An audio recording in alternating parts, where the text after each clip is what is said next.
Muy bien, continuamos con la segunda parte de la clase 3 de Sinopsis de los Evangelios. Y estábamos terminando el capítulo 16 y comenzamos con el capítulo 17 de Lucas, que dice lo siguiente. Dijo Jesús a sus discípulos, imposible es que no vengan tropiezos, mas hay de aquel por quien vienen. Mejor le fuera que se le atase al cuello una piedra de molino y se le arrojase al mar que hacer tropezar a uno de estos pequeñitos. Mirad por vosotros mismos. Si tu hermano pecare contra ti, repréndele, y si se arrepintiere, perdónale.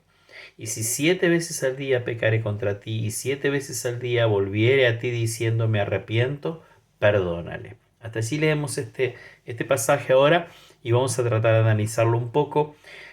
Para los que están dentro de la congregación, yo ya prediqué casualmente la semana pasada acerca de esto, y entonces tienen una idea más clara de qué se trata, pero es interesante analizar el hecho de que dice es imposible que no vengan tropiezos, o sea, siempre va a haber de una u otra manera estos tropiezos, y decíamos que la palabra griega para tropiezos es escandalón, como la palabra escándalo, y podemos ver que puede haber este tipo de escandalón o este tipo de tropiezo para bien como para mal, ¿eh?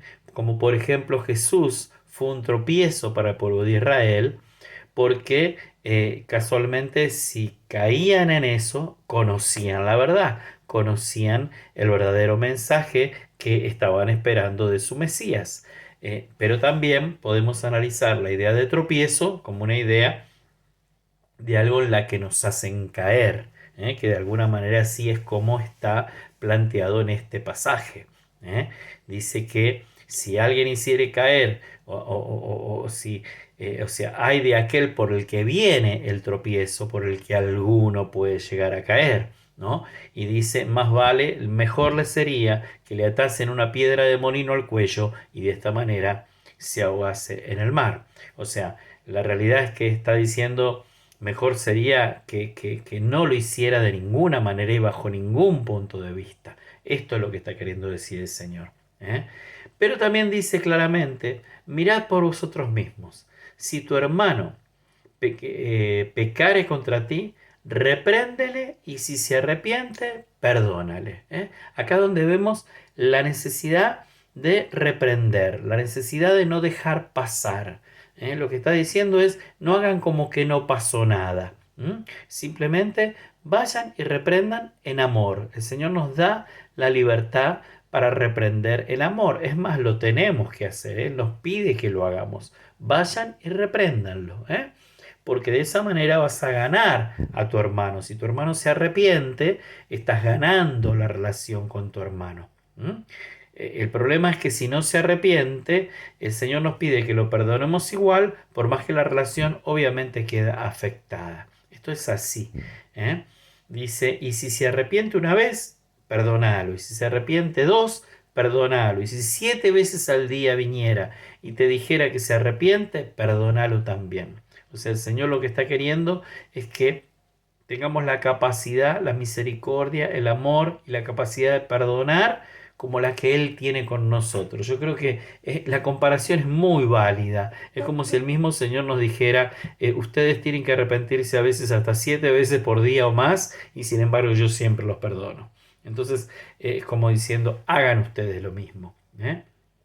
Y hasta allí podríamos decir que esto lo podríamos extender mucho más, pero no me parece que sea necesario en este momento. Si quieren después pueden leerlo más profundamente en algún otro estudio, pero no quisiera dedicarle demasiado tiempo a este pasaje. Y luego dice, los discípulos, el versículo 5, aumentanos la fe. Dijeron los apóstoles al Señor, aumentanos la fe. Entonces el Señor dijo, si tuvierais fe como un grano de mostaza, podrías decir a este sicómoro, desarráigate y plántate en el mar, y os obedecería. Está diciendo que eh, podemos decir un árbol que se desarraigue de la tierra, que arranque sus raíces y que se plante en el mar. Y esto sucedería si nosotros tuviéramos la fe como un grano de mostaza. O sea que De alguna manera, esta fe de la que está hablando es una fe que nos capacita para el perdón, porque justamente está relacionado directamente con el tema del perdón. O sea, una fe que cree que Dios le va a dar a uno la capacidad para lograrlo. Porque no es que nosotros vamos a sacar el árbol de su lugar, arrancarlo y a plantarlo en el mar. Va a ser Dios el que lo va a hacer. Pero nosotros tenemos que creer que Dios lo puede hacer. De la misma manera, Dios puede trabajar en nuestros corazones para que seamos capaces de perdonar hasta 70 veces 7. Pero no es que nosotros lo podemos lograr. Es la fe y es la relación con Él la que lo que lo va a lograr en nosotros. Bien. Y luego dice también, desde el versículo 7, dice, ¿quién de vosotros, teniendo un siervo que ara o apacienta ganado, al volver del campo luego le dice, pasa, siéntate a la mesa? ¿No le dice más bien, prepárame la cena, cíñete y sírveme hasta que haya comido y bebido, y después de esto come y bebe tú? ¿Acaso da gracias al siervo porque hizo lo que se había mandado? Pienso que no. Así vos también vosotros, cuando os habéis hecho todo lo que os ha sido ordenado, decid, siervos inútiles somos, pues lo que debimos hacer, hicimos. Es muy interesante el concepto porque en realidad está hablando de un hombre que viene su siervo de trabajar el campo, evidentemente viene transpirado, cansado, posiblemente estuvo todo el día haciéndolo, y sin embargo el señor de la casa va a pretender que ese siervo no le va a decir, vení, sentate que yo te sirvo la comida. Va a pretender que vaya, siga trabajando y le sirva y le atienda, porque justamente es parte de sus labores, tienen que ver con las labores que él tiene. De la misma manera el Señor nos dice de que si Él es nuestro Señor y nosotros estamos sirviéndolo a Él, nosotros no tenemos que pensar, no, yo ya hice esto, yo ya hice lo otro, ahora que lo haga otro, ¿por qué lo voy a hacer yo? No. El Señor quiere que con toda nuestra disposición estemos dispuestos siempre a servirlo. A veces pareciera como que servir al Señor fuera una carga. Algunos lo viven como una carga. Yo he visto hermanos en situaciones en las que se han tenido que esforzar más tal vez de lo que están acostumbrados en el servicio al Señor, y es como que parece como que hubieran tenido toda la carga encima. Y saben una cosa, dice que aquí claramente, dice que vosotros cuando hayáis hecho todo lo que os he sido ordenado, decís, siervos inútiles somos, pues lo que debíamos hacer, hicimos. O sea, no pensemos en que necesitamos reconocimiento, que necesitamos una palmada o que necesitamos, no vení, sentate, descansá. Sí, obviamente uno puede estar cansado, pero si uno lo está haciendo para el Señor y si uno lo está haciendo para el bien de la obra de Dios y de lo que Dios quiere que uno haga, uno tiene que estar satisfecho con lo que está haciendo y sentirse bendecido por haber podido servir a su Señor. Ahí donde está el punto, que yo creo que es uno de los tantos puntos que muchas veces nos cuesta entender esto de que somos parte de un reino y que el reino tiene un rey, que es un Señor, al que debemos no solamente obedecer, sino también servir con toda nuestra vida. Y a veces es como que muchas de las cosas que nos rodean y que tienen que ver con nuestra propia vida, nos agotan tanto, nos cansan tanto, de que después pareciera que no tuviéramos fuerza para servir al Señor. Por eso yo creo que Pablo también se atrevió en un momento a decir, mejor les sería que no se casaran. O sea, si les quema, cásense, pero mejor sería que se dedicaran a servirlo a Dios, porque mucho tiempo y mucha dedicación les va a llevar sus propias familias. Y tiene razón en lo que está diciendo, ¿no? Ahora, es como pasa a veces también con mucha gente que estuvo casado, que vivió una buena vida y que tuvo un matrimonio feliz y que tal vez después se queda solo, sola, por circunstancias de la vida y quieren volver a formar una familia. Yo no estoy diciendo que esté mal, pero qué bueno sería que después de haber ya experimentado el amor y haber experimentado la familia, puedas experimentar también la posibilidad de vivir para servirlo a Él. Porque yo creo que es una honra que el Señor nos permite tener y que muchas veces no valoramos y creemos que la felicidad del cristiano o del hombre está simplemente en poder tener el amor y de esa manera sentirse pleno. Y yo creo que muchas veces menospreciamos el amor de Dios en este sentido. Gracias a Dios por los que tenemos la dicha y la posibilidad de tener una familia y tener el amor en un matrimonio y el amor de los hijos. Pero si en otra etapa de la vida esto deja de estar, ¿por qué volver a buscar siempre lo mismo? ¿Por qué no querer buscar otra cosa? Como por ejemplo, servirlo plenamente a Él y dedicarnos a servirlo a Él, porque en realidad Él merece que todo lo que hacemos sea por Él y para Él. ¿Eh? Una pequeña reflexión simplemente para tener en cuenta. Bien, vamos a ver cómo sigue el capítulo 17 con respecto a los 10 leprosos que son limpiados, que dice el capítulo 17, versículo 11.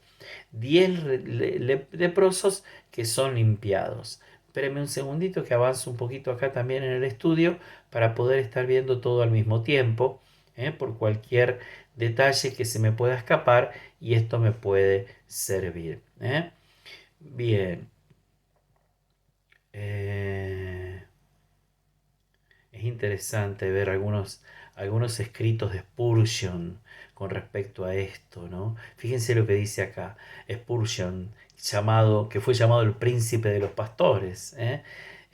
Y dice, pero hay algo que podemos hacer para servir a nuestro maestro, y siempre hay alguna forma en que podemos hacerlo. Si no se puede salir a arar, debemos bajar a la cocina y hacer un poco de cocina. Y si no se puede alimentar al ganado, usted deberá traer un plato de comida para su maestro. Se trata de un cambio de trabajo para usted, pero tú lo mantendrás siempre y cuando usted viva. O sea, lo mantendrás siempre y para toda la vida. Palabras de Spurgeon, ¿no? Y muy interesante con respecto a esto de que siempre estar dispuesto a servir a tu maestro. Bien, seguimos entonces con el pasaje en capítulo 17, versículo 11. Yendo Jesús a Jerusalén, pasaba entre Samaria y Galilea, y al entrar a una aldea le salieron al encuentro 10 hombres leprosos, los cuales se pararon de lejos y alzaron la voz diciendo: Jesús, Maestro, ten misericordia de nosotros. Cuando él los vio, les dijo: Id, mostraos a los sacerdotes. Y aconteció que mientras iban, fueron limpios. O sea, en el mismo momento que obedecieron al Señor, empezaron a ser sanados de la lepra. Y aconteció que mientras iban, fueron limpios. Versículo 15. Entonces uno de ellos, viendo que había sido sanado, volvió glorificando a Dios a gran voz y se postró rostro en tierra a sus pies, dando gracias, y este era samaritano. Respondiendo Jesús dijo: ¿No son 10 los que fueron limpiados? ¿Y los 9 dónde están? ¿No hubo pues quien volviese y diese gloria a Dios, sino este extranjero? Y le dijo: levántate, vete, tu fe te ha salvado. Miren qué interesante la situación, ¿no? Porque dice que 10 leprosos se presentan delante del Señor y solamente uno de ellos, en el momento de ser sanado, vuelve y se postra delante del Señor y glorifica a Dios por eso.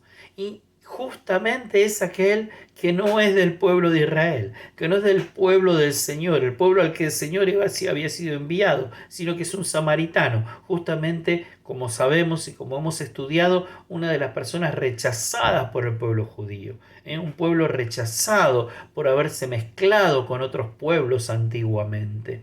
Y sin embargo es el único que reconoce y glorifica a Dios, al Padre de nuestro Señor, a nuestro amado Dios. Y lo interesante es que Jesús presta atención a esto. Fíjense el detalle, ¿no? Jesús no deja de lado si reconocemos o si no reconocemos, si valoramos o si no valoramos. Para Él es importante que seamos capaces de valorar lo que Él hace o lo que su Padre hace por nosotros. Porque fíjense acá el detalle, dice: ¿pero cómo no eran 10? ¿Cómo es que volvió uno solo agradecido?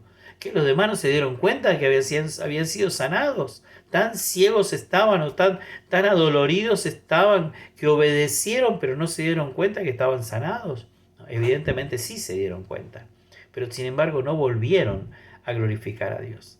¿Cuánta gente a lo largo de la historia del cristianismo ha sido liberada, ha sido sanada, ha sido restaurada de distintas cosas y sin embargo sus vidas hoy, al menos los que hoy están vivos, sus vidas no glorifican a Dios o no glorificaron a Dios con lo que el Señor hizo por ellos, ¿no? Y si quisiéramos pensar en porcentajes, y pusiéramos acá la mente matemática, podríamos decir que 1 de cada 10 solamente es agradecido.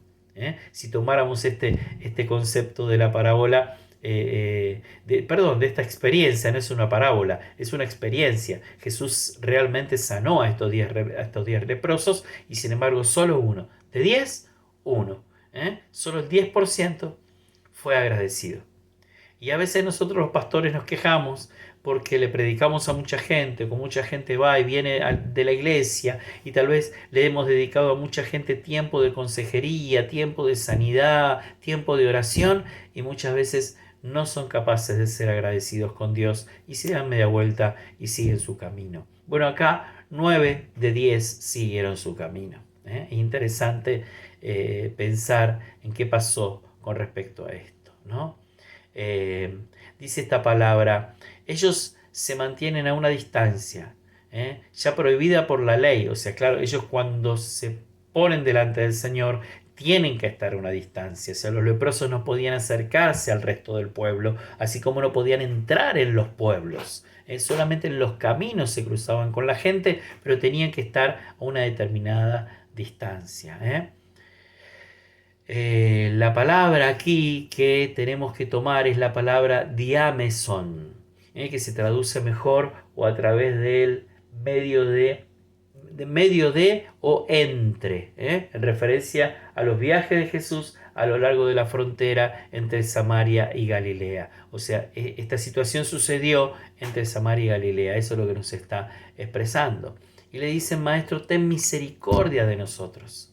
Vieron que vinieron a Jesús juntos, oraron juntos y a pesar de ser un grupo mixto de judíos y samaritanos, unidos en su miseria, sus prejuicios nacionales y otras cosas desaparecieron en medio de esa unidad buscando el favor de Dios. Miren qué interesante este concepto también. Cómo el dolor, esto tiene que ver con lo que hablábamos antes de Lázaro y del rico, ¿no? Cómo el dolor, el sufrimiento, tira abajo las barreras, tira abajo los prejuicios, tira abajo el orgullo, tira abajo muchas cosas. Por eso muchas veces Dios permite que suframos. Nosotros en esta época en la que vivimos, en la que el sufrimiento parece una mala palabra, ¿no? Parece que hablar del sufrimiento es lo mismo que como si fuera hablar de sacrificio. La gente no quiere que se mencione la idea de sacrificio, así como no quieren que se mencione la idea de sufrimiento. Y sin embargo, Dios obra poderosamente a través del sufrimiento. Dios obra poderosamente a través de lo que permite que nos pase. ¿Por qué? Porque quebranta. El sufrimiento quebranta. El sufrimiento lleva a los pies del Señor a las personas. Y acá habían roto sus prejuicios entre judíos y samaritanos y estaban todos juntos en su dolor, en su padecimiento. Y así, juntos en su padecimiento, van delante de Jesús, por más que se quedan en una distancia prudencial como era que correspondía, y le piden al Señor que por favor los pueda sanar. Muy, muy fuerte es esto. Y fue notable que Jesús simplemente les dice, ¿no? Id y mostraos a los sacerdotes. Fue notable que Jesús les pidió que fueran a los sacerdotes cuando aún eran leprosos. O sea, todavía no los había sanado, pero le dice, vayan los sacerdotes. Esto fue verdaderamente en la fe, como en la puesta en el hombre nuevo, incluso cuando todavía se ve y se siente como hombre viejo. O sea, esto es una apuesta de fe frente a lo que Dios iba a hacer por ellos, frente a lo que Jesús iba a hacer por ellos. La única condición de la sanidad era la obediencia. Ordenados que ordenados que deben obedecer. O sea, personas que fueron ordenadas, que se les pidió y se les dio una orden y que simplemente deben obedecer. Si él era su amo, como ellos habían llorado para que fuera, entonces demuestren por su fe su obediencia. O sea, si ellos clamaron al Señor, como diciendo, como dice aquí claramente, alzaron la voz diciendo: Jesús, Maestro, ten misericordia de nosotros. Bueno, en ese pedido de reconocimiento y de sumisión, lo único que debían hacer era obedecer. Jesús lo único que les pide es: muéstrense a los sacerdotes. Entonces, acá hay un punto muy importante. Dios también hace honor a esta clase de fe y lo convierte en el instrumento de la mano de los que trabajan en muchos milagros. El que no lo creerá hasta que recibe lo que él llama una razón para ello. No es probable que sea salvo en su alma. La más soberana razón que se puede dar por creer es que Dios lo ha mandado. Miren qué interesante, ¿no? Parece un poco un juego de palabras, pero en realidad está diciendo que Dios honra esta clase de fe, y lo convierte en un instrumento en las manos de aquel que va a ser el instrumento del milagro, como en el caso de un pastor, de un evangelista, o en este caso, en el caso de Jesús. Esta clase de fe, cuando la persona viene y pide su milagro, va a ser honrada, y la persona utilizada por Dios para que ese milagro suceda va a ser justamente eso, va a ser usada por Dios para que obre el milagro. Y lo que podemos ver acá también es que eh, o sea, el hecho en sí mismo, fueron limpiados de la lepra. La lepra es una enfermedad incurable. La lepra es una enfermedad que hasta el día de hoy mueren muchísimas personas en el mundo de lepra, tiene tratamientos, pero no tiene cura. Y sin embargo ellos en aquel tiempo ni tratamiento, ni cura, ni nada que se le parezca, y sin embargo el Señor simplemente así, sin que nada intermediara, sin ninguna otra cuestión en el medio, es simplemente declaró una palabra y ellos empezaron a ser sanados. Impresionante. Y dice que es como que a medida que avanzaron en el camino de esa orden que habían recibido, experimentaron la bendición de esa sanidad. Si la iglesia obedece el mandato del Señor Jesús con entusiasmo y evangeliza a las naciones, entonces las naciones serán sanadas. Miren qué hermosa comparación, ¿no? Que está haciendo aquí Morrison, que es un estudioso también de la palabra. Él hace esta comparación, por eso es que se las comparto, y que habla acerca de, así como ellos obedecieron y recibieron la sanidad, de la misma manera si la iglesia obedece, la humanidad va a recibir sanidad a través del Evangelio. Luego viene el tema difícil, el tema de cómo 10 que estuvieron dispuestos a esta sanidad, sin embargo, no estuvieron dispuestos a esa alabanza, a ese glorificar a Dios, a ese rendirse delante del Señor y darle gloria. Solamente uno solo de esos 10 vino y completó de alguna manera todo este paso de obediencia, todo este paso de fe y todo este paso en el cual el Señor obra, el milagro viene, el leproso es sanado y la gloria es para Dios. El que completa todo este paso es uno solo. El que completa todo esto es uno solo. Y esta es la realidad a la que Jesús se tiene que enfrentar. Y Jesús lo marca y se lo dice a los discípulos. Y sin embargo dice, le dijo justamente a ese leproso que vino y que glorificó a Dios, le dijo: levántate, vete, tu fe te ha salvado. Miren qué hermoso, ¿no? Que Jesús reconozca la actitud de este varón. Reconozca la actitud de decir, darle toda la gloria a Dios por lo que había sucedido. Y yo creo que en todos los casos esto debe ser así y esto tiene que ser así. O sea, cada vez que el Señor hace algo por nosotros, nosotros deberíamos glorificarlo.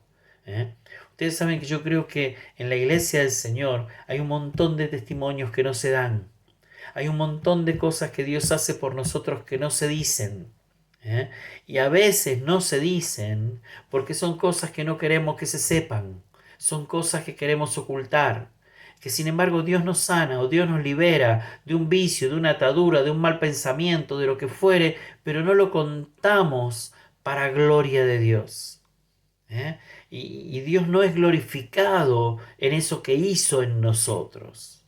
En algunos casos sí, somos rígidos, como por ejemplo con el adicto. Y al adicto lo obligamos a que él cuente el testimonio de cómo el Señor lo liberó de la adicción. Sin embargo, muchos de nosotros que no tuvimos adicción a las drogas, pero tenemos otro tipo de cosas de las que Dios no tiene que sacar y de las que Dios nos ha sacado, pero que sin embargo no damos testimonio de esas cosas a la iglesia del Señor ni abiertamente al mundo, que deberíamos darlo abiertamente al mundo. A mí el Señor me libró de la mentira, yo era un mentiroso compulsivo, por ejemplo, si esa es tu realidad, ¿no? A mí Dios me libró de la gula y yo no paraba de comer y yo tenía un vicio con eso, si ese es tu caso, ¿no? Bueno, y tantas otras cosas donde Dios tiene que darnos la capacidad de reconocer el milagro, de reconocer el favor de Dios y de responder glorificándolo y testificando lo que Él hizo en nuestra vida. Amén. Qué bueno, qué bueno. Avanzamos un poco más. Ya estamos ya en 26 minutos de la segunda parte y la otra parte tenía 22, 23, así que ya estamos casi en los 50 minutos. Bien, dice la venida del reino de Dios. Preguntando, versículo 20 de capítulo 17. Preguntando por los fariseos cuando había de venir el reino de Dios, les respondió y dijo, el reino de Dios no vendrá con advertencia, ni dirán helo aquí o helo allí, porque he aquí el reino de Dios está entre vosotros.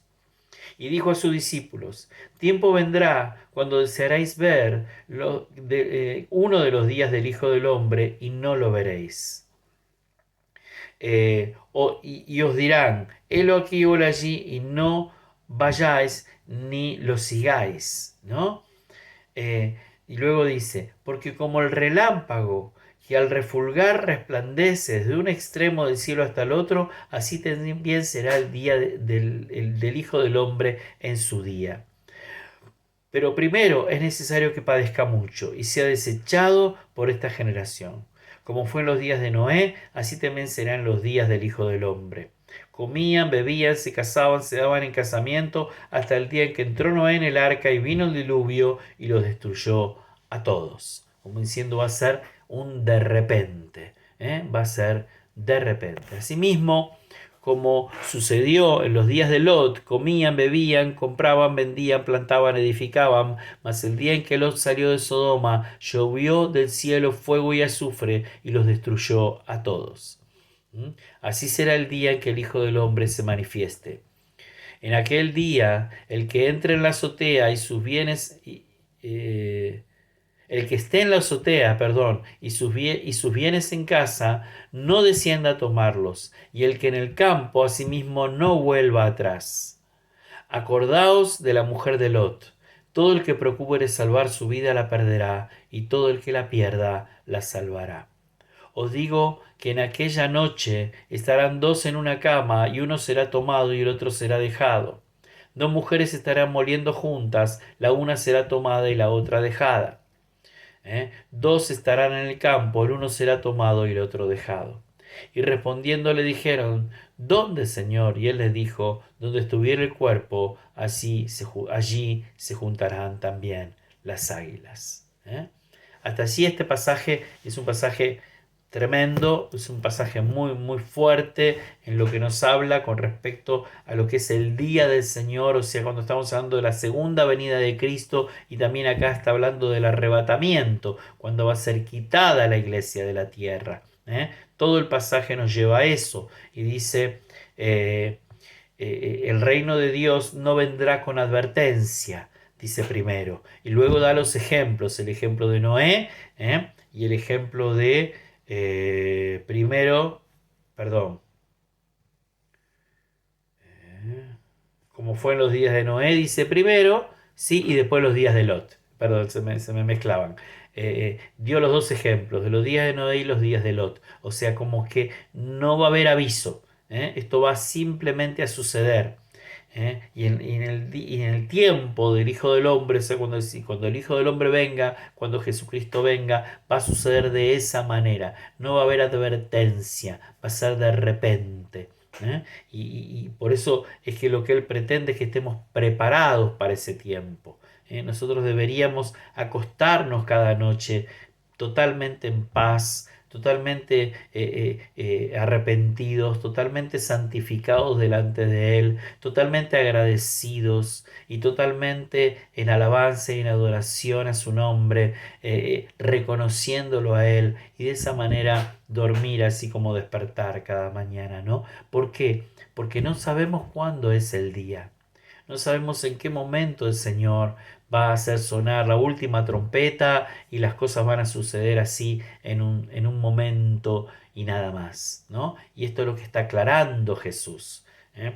Cuando le preguntaron con respecto a la venida del reino, posiblemente ellos estaban todavía, claro, como no entendían que Jesús era el Mesías, posiblemente le estaban preguntando cuándo va a ser la venida del Mesías, cuándo va a ser el tiempo de que las cosas de Dios sucedan.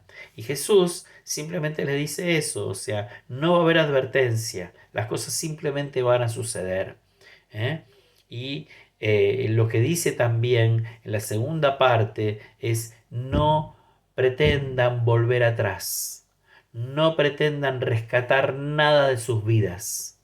Porque ese tiempo va a ser un tiempo en que lo único importante es estar a cuentas con Él. Lo único importante es nuestro espíritu y de lo que Él nos va a librar en ese tiempo cuando seamos arrebatados. Si es que estamos en obediencia, si es que estamos en comunión, si es que estamos viviendo conforme a la salvación que nos fue entregada. Dice que vamos a ser arrebatados y vamos a ser llevados con Él. Unos serán dejados y otros serán llevados. Y esto para mí tiene más relación no tanto con el creyente consagrado o el creyente que no lo es, sino más bien tiene que ver con aquel que ha creído y aquel que no ha creído, ¿no? Obviamente, después allí también hay una diferenciación en ese tipo de creyente y quién realmente respondió a la voz de Dios y quién simplemente no. Pero unos van a ser dejados y otros van a ser llevados. Esto da para muchas preguntas y esto da para mucha charla y después en el Classroom ustedes pueden preguntar lo que quieran y podemos ir respondiendo a través del chat del Classroom lo que ustedes crean conveniente con respecto a este pasaje. Pero dice claramente que unos serán dejados y que otros serán llevados. Y Jesús dice, ¿dónde va a pasar esto? O sea, los discípulos, perdón, le dicen, ¿dónde va a pasar esto? Y él les dice, donde estuviera el cuerpo, allí se juntarán también las águilas. O sea, así como las águilas se van a juntar en el momento en que un cuerpo quedara tirado para comerlo, bueno, la expresión es un poco fuerte, un poco fea, como algo visible, ¿no? Como una visión, pero Jesús lo está diciendo bien clarito. O sea, donde sea el tiempo y donde sea el momento, allí va a acontecer. Simplemente así va a acontecer y no va a haber nada que lo pueda transformar, que lo pueda cambiar. Vamos a dejar esto aquí porque no quiero extenderme con el horario, ya que tienen que haber dos partes, son dos videos distintos. Acá estamos terminando el segundo, pero como estamos llegando ya al capítulo 18, simplemente dejamos acá y continuamos la próxima semana. Dios los bendiga a todos. Hasta pronto.